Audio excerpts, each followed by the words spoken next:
What's going on, Husker Maniacs? This is Ethan Weiss for our Lincoln. Please do me a favor, hit that subscribe button. It'll help tremendously.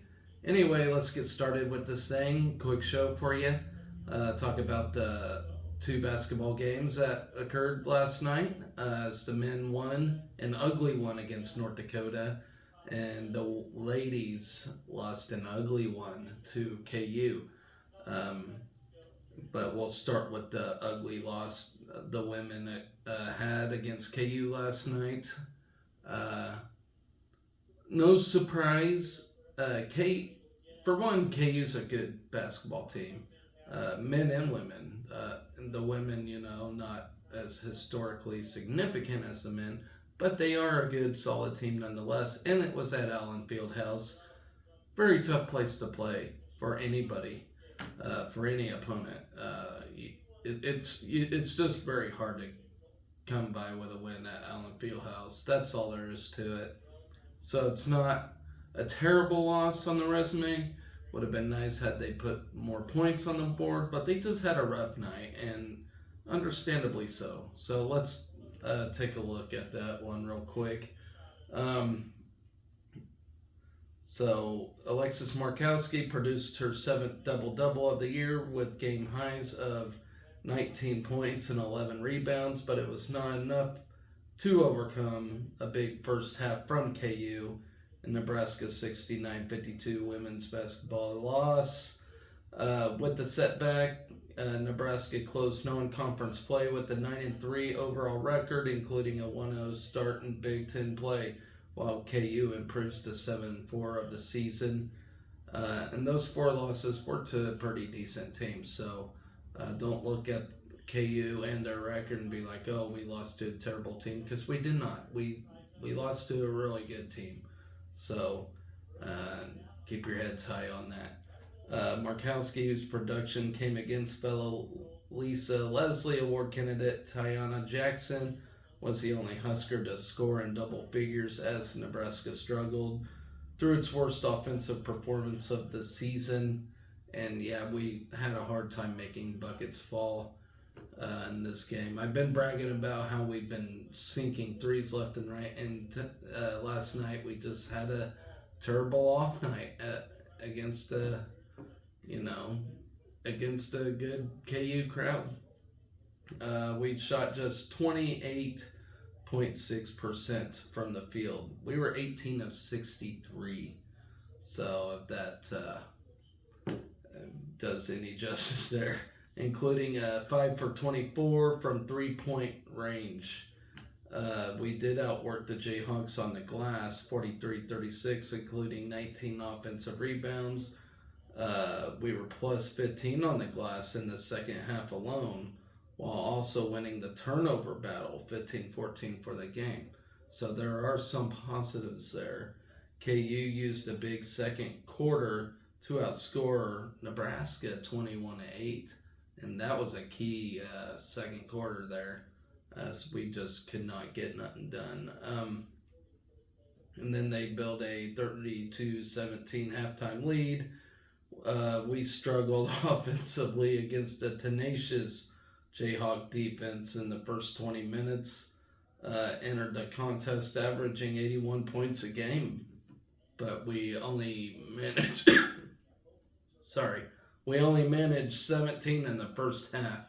I'm at that point where whenever I breathe, I cough. I'm that stupid that I'm not sick or anything. I'm feeling a lot better. It's just after effects when you all know what I'm talking about. Whenever you breathe, you have to cough every time. I got a cough drop too, but it's not seeming to work. But KU held Nebraska to just 7 for 25, shooting in the half, including 3 for 12 from behind the arc. After trailing 11-9 after one quarter, and Annika Stewart three-pointer from the Huskers tied the game at 14 early in the second. KU then took control with an 11-0 run. The Jayhawks closed the half on an 18-3 surge as the Big Red got only a Maddie Kroll 3-pointer the rest of the half. Markowski led Nebraska with 4 points and 6 rebounds in the half, but she was strapped with foul trouble, picking up her third foul midway through the second quarter.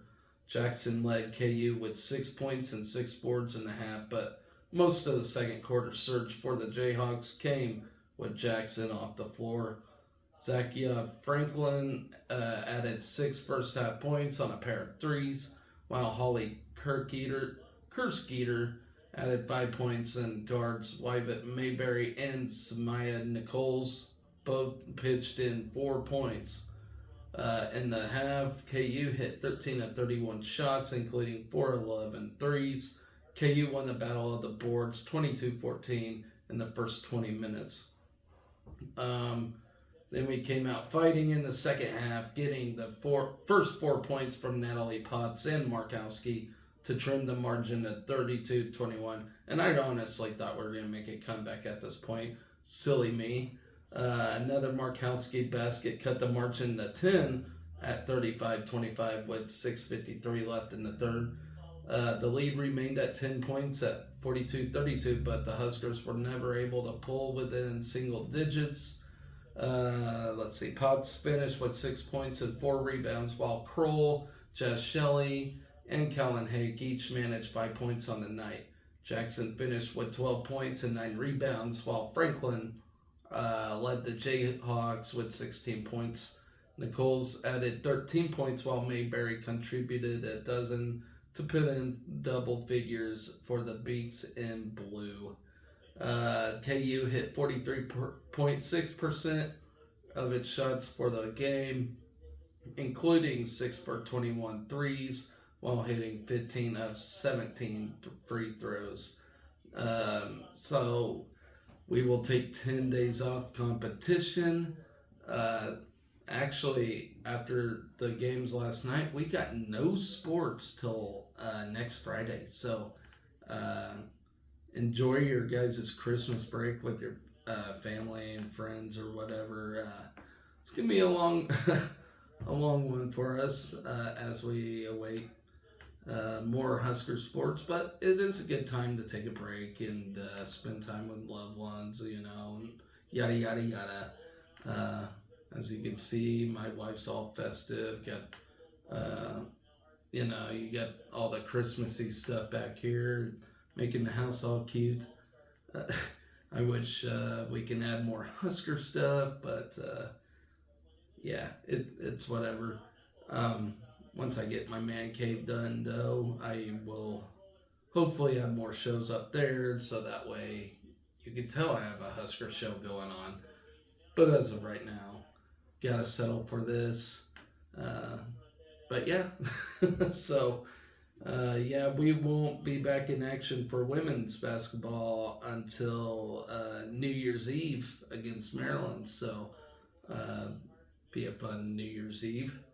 So anyways, let's talk about the men now. Well, let me circle back here. So I mentioned yesterday that next week I'm going to name off my personal male and female athlete of the year for the season of fall. So stay tuned for that.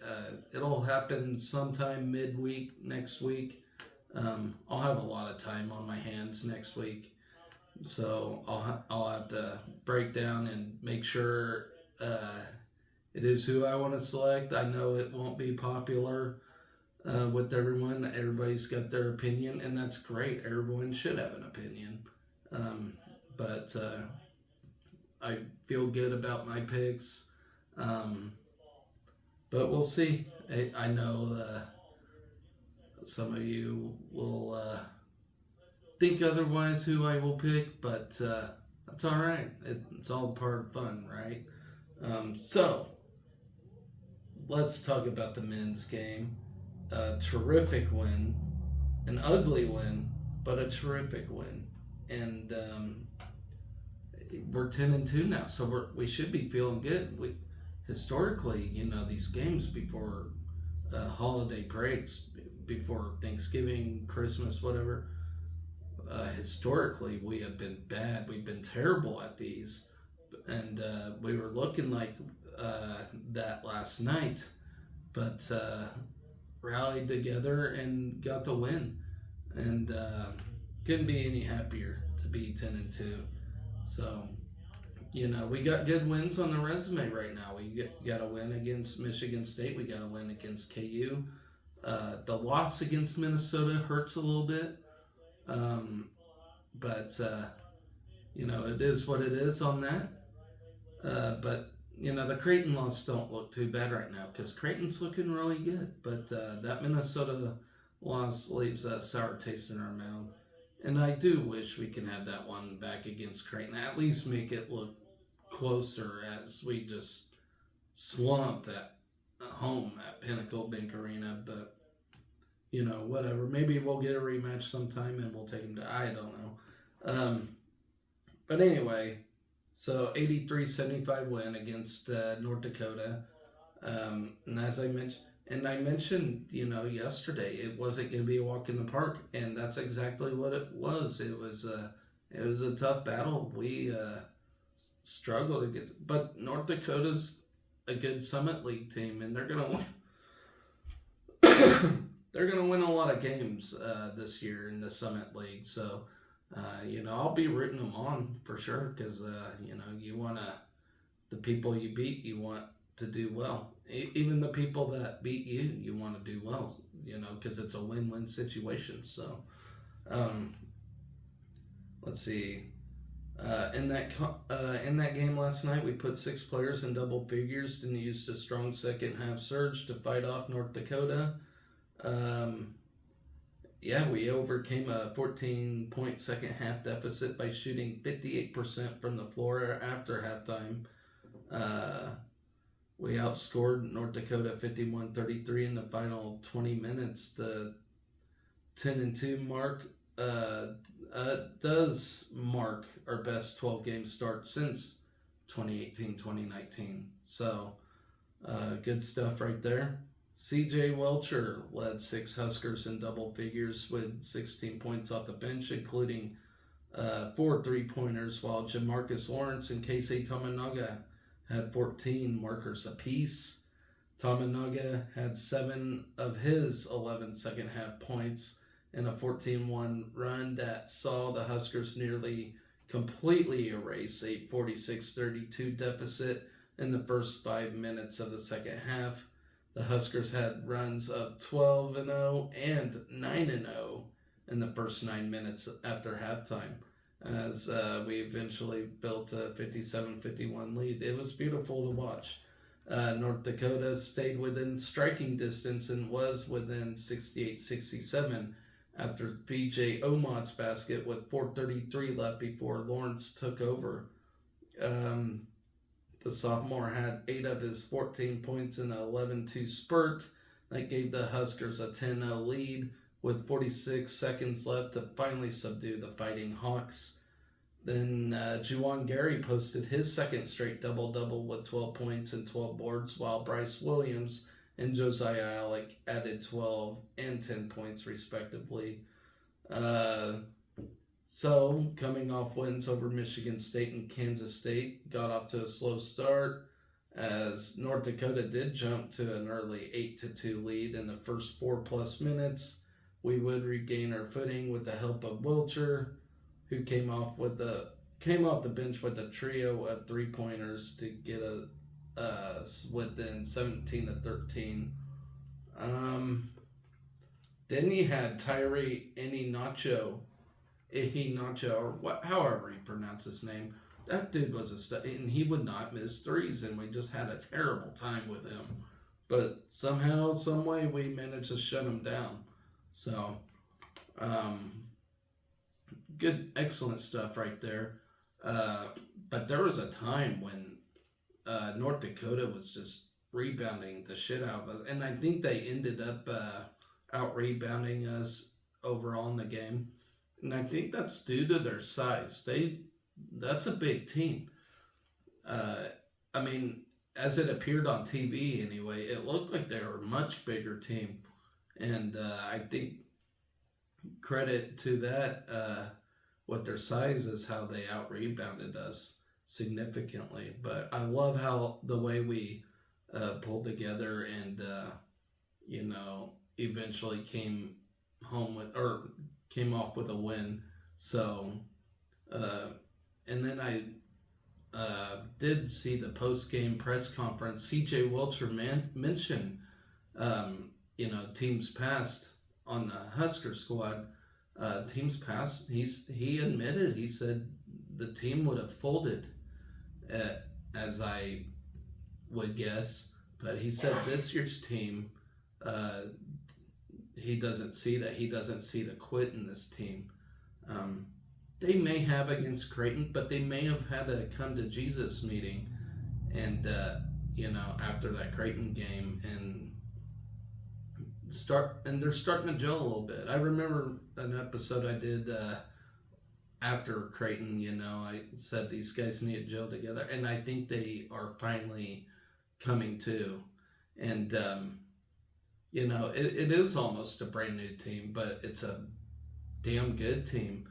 And I mean, there's a lot of talent on this roster, and I still think this team will get a tournament win, our very first NCAA tournament win. I really do believe that, and I think as the season goes along, I think they're gonna buy in more. They're gonna work together more, uh, and gel more.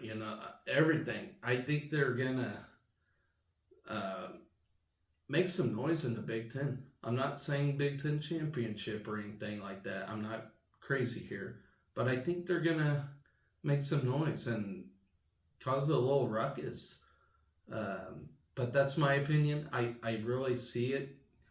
But I think this team does deserve a nice long Christmas break. I don't think they return to action until the 29th, so they'll take on South Carolina State. So it'll be a nice break for them, and go home, their families and whatnot, friends and families, and celebrate Christmas and all that. And I think they really need that, and then come back and play some more basketball and hopefully get some wins and get an NCAA bid. But I still stand by it. I think this team will win a tournament game this year, and if not, they'll come close to it. But it's all about seeding too. That good seed will give them a better chance. Unlike that, what was it, 1994, 1993, when we were seeded like third, and we still got beat by Xavier. That was very disappointing. But hopefully this is the year, and it would be great. It'd be a crazy town. But yeah, so that's gonna do it for my show. Like I said, it's a short one. I won't be back till next week, midweek sometime, and I'll name off my male and female athlete of the year for the fall season, and then I'll give my little fall review of how things went down. And but things are looking up. The winter sports are looking pretty decent. Wrestling's looking really good, and I think the wrestling team's gonna make some big noise as well. But anyways, guys, always remember, be excellent to each other. Go Big Red.